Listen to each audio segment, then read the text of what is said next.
Entre os que se dizem cristãos, existem dirigentes ou líderes religiosos defensores da ideia do sono da alma. Tais pessoas ensinam que após a morte e até o momento da ressurreição, a alma humana fica junto do corpo no túmulo, em estado de completa inconsciência. Naturalmente, nós cristãos evangélicos rejeitamos essa teoria, este ensino. Mas pode surgir uma pergunta: qual a origem dessa doutrina do sono da alma? A alma dorme inconsciente junto ao túmulo. É que tais líderes religiosos ensinam uma estranha doutrina segundo a qual Jesus não concluiu a obra da redenção na cruz. Quando ele disse, tudo está consumado, na verdade, parcialmente, a obra da redenção foi concluída, mas que apenas começou ele a obra da redenção, e quando ascendeu ao céu, depois de 40 dias ressuscitado, ele então foi dar continuação à obra da redenção, que ainda não está concluída. Ora, pessoas que hoje morrem sem que a obra de Cristo esteja concluída, apenas têm pecados perdoados, mas não têm pecados cancelados. Se não têm pecados cancelados, essas pessoas não podem, ao morrer, dizer como o apóstolo Paulo: para mim, o viver é Cristo e o morrer é ganho. Vou estar com Cristo e isto é ainda muito melhor. Só após a conclusão da obra da redenção é que tais pessoas poderiam dizer isso. Felizmente não admitimos, não aceitamos estes ensinos. Nós dizemos com o livro de Hebreus, no capítulo 1, versículo 1, o escritor declara claramente que a obra de Cristo foi concluída ao ele ser assunto ao céu. Diz o texto a respeito de Jesus no versículo 3 do capítulo 1 de Hebreus, o qual Jesus, sendo o resplendor da glória de Deus e a expressa imagem da sua pessoa, e sustentando todas as coisas pela palavra do seu poder, havendo feito por si mesmo a purificação dos nossos pecados, assentou-se à destra da majestade nas alturas. Então o texto é muito claro ao dizer, havendo feito, essa palavra feito está no passado. Já na ocasião que Jesus subiu ao céu, ele já havia feito por si mesmo a purificação dos nossos pecados. E como nós lemos em 1 João 1:7, o sangue de Jesus Cristo nos purifica de todo o pecado. Então, continuando sobre a pergunta, o sono da alma se aplica ao corpo que dorme ou à alma que dorme? A alma do homem não dorme, literalmente, nem se extingue com a morte. Jesus foi muito claro no capítulo 10 de Mateus 28, quando disse, não temais os que matam o corpo e não podem matar a alma. Temei aquele que pode fazer perder-se ou perecer no inferno a alma e o corpo. Então, na ocasião da morte física, a alma se separa do corpo e ela continua separada, mas inconsciente. E assim, ela não fica dormindo. Então poderia o prezado ouvinte fazer um questionamento. Por que então a expressão dormir? Essa expressão dormir, na palavra de Deus, ela sempre se aplica ao corpo. Por exemplo, quando se deu a morte de Jesus na cruz, diz no capítulo 27 de Mateus, e versículo 52, que muitos corpos de santos que dormiam ressuscitaram. Então, os corpos é que ressuscitam. Abriram-se os sepulcros, muitos corpos de santos que dormiam foram ressuscitados. Então, aí está mostrando que a palavra dormir se aplica ao corpo. E por que se aplica ao corpo? Porque a posição do cadáver no sepulcro geralmente sugere uma pessoa a dormir, dando assim a ideia agradável e confortadora que os defuntos ressuscitarão como quem desperta do sono. E de acordo com a Bíblia, o ser humano é basicamente formado da matéria e espírito. A alma e o espírito inseparáveis constituem o que nós chamamos a essência espiritual do homem.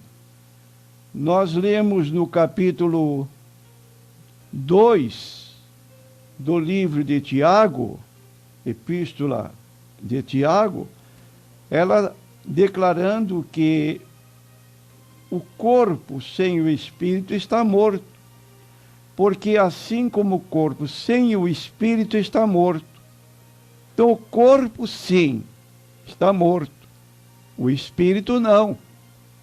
Então nós possuímos uma natureza tripartida ou tricotômica, corpo, do grego soma, alma, psique, do grego, e espírito, pneuma.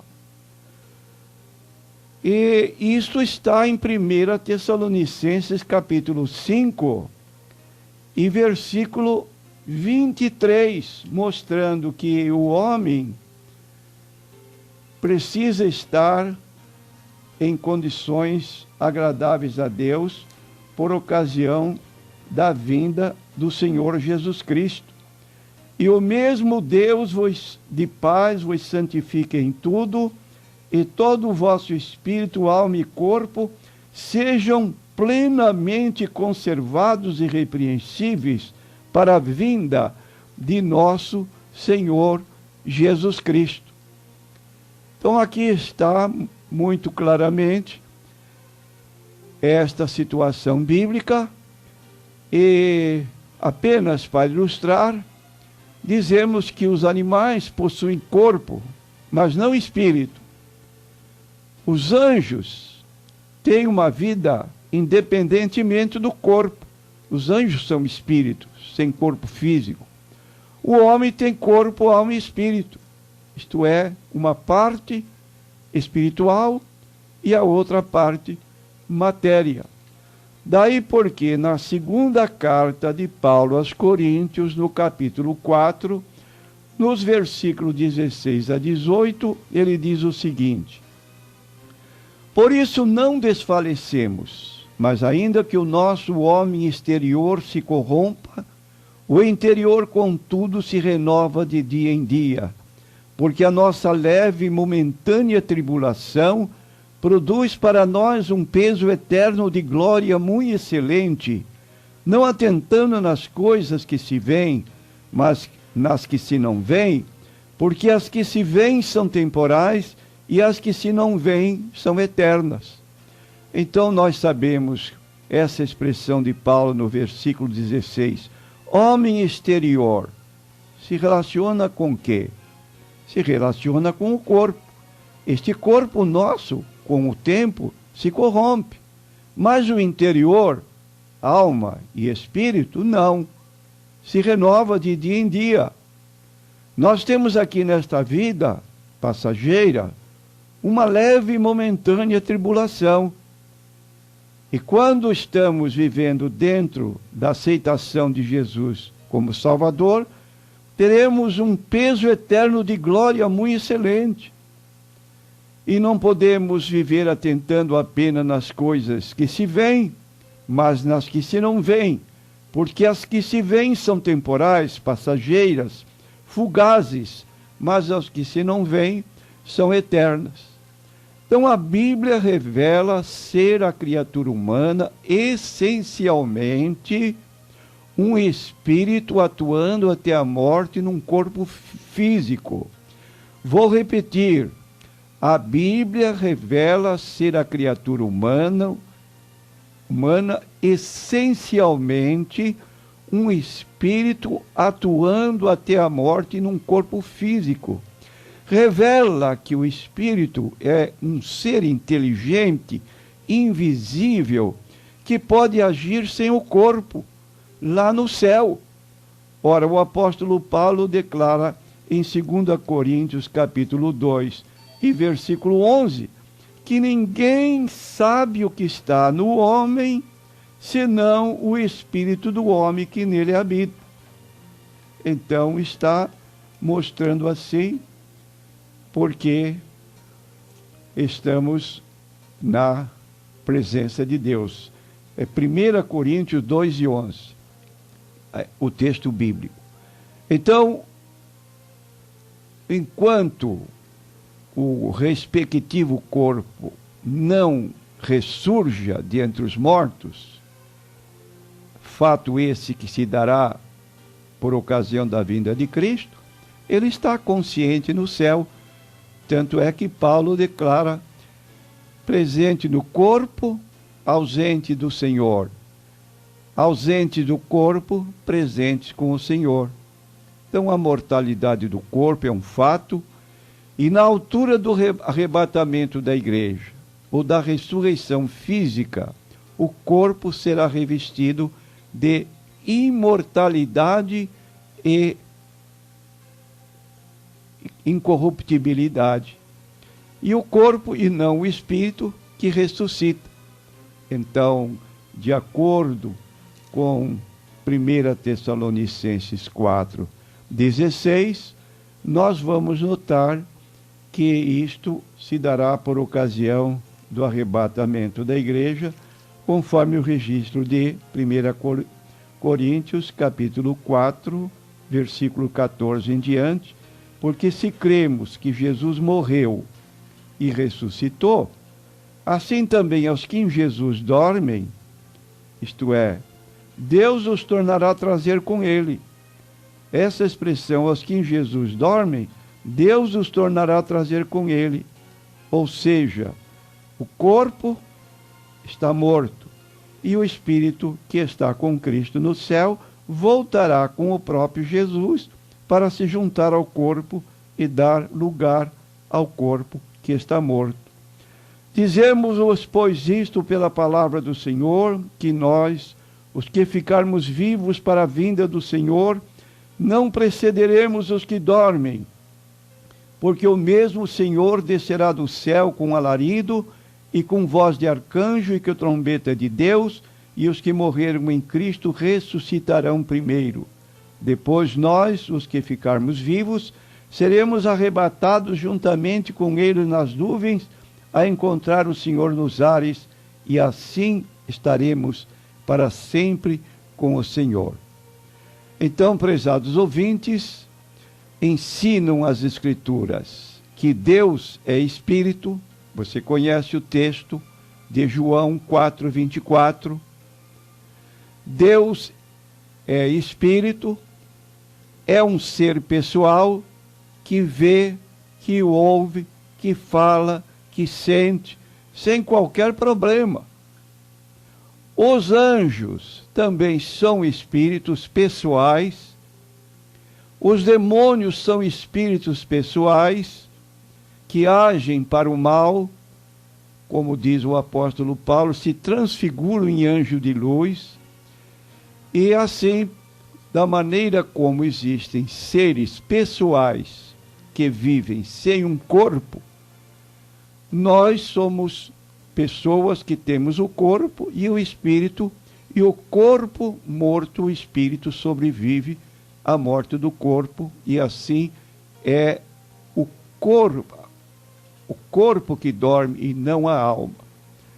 Então, Deus criou-nos para viver e não para morrer. O nosso espírito é imaterial e imortal, e assim, deixando este corpo, estaremos presentes com o Senhor. E para concluir, nós temos um texto de Mateus 22, 32, onde Jesus faz uma declaração que parece incrível, mas é o que está escrito: eu sou o Deus de Abraão, o Deus de Isaque, o Deus de Jacó. Ora, Deus não é Deus dos mortos, mas dos vivos.